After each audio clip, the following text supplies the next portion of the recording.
Here we have a few diagrams helping us to visualize different coordinate systems, different coordinate spaces, and a right-hand coordinate system is visualized by this position of hand, and basically these are directions of positive x, positive y, and positive z axis. At the same time, the left-hand coordinate system, so the visualization changes by changing the hand, and then the positive z direction is sort of like going away from us. So object space, once again, it's where the objects are modeled, and all objects are relative to their own local origin, and normally all modeling is done close to the origin of the system of coordinates. The world space basically unifies all of the objects by providing a global origin and position of every object relative to that single origin with specific scaling, rotation, and translations as shown in this diagram. So here we have our object space, and remember, individual objects don't have to be modeled together, they can be well modeled individually.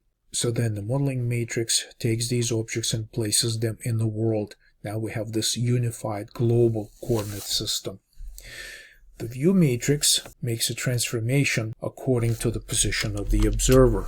So right here our observer happens to be on top and looking down on all of these objects.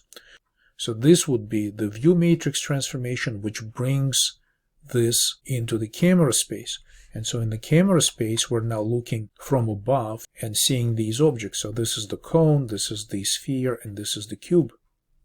And then finally, projection transformation makes our objects visible close to realistic view in the real world, but it also takes us over into the screen space, because now these objects can be projected into the viewport or window, which is available to us, and this is now the surface of the screen, which is populated by these pixels with colors assigned and possibly light calculations also done.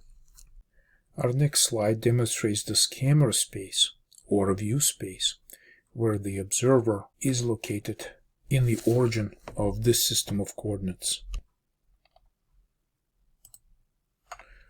So in view space or observer view or camera space, these are all the same terms describing this coordinate system.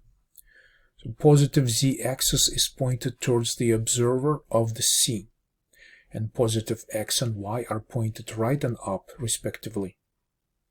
The viewport, in other words, position of the camera, is at the z equals 0, and negative z values go farther away from the observer, basically falling behind the screen. So only things that happen to be in the space behind the screen become visible. So we can also describe this as negative z coordinates. Only objects with negative z values happen to be behind the screen, and therefore they will be visible.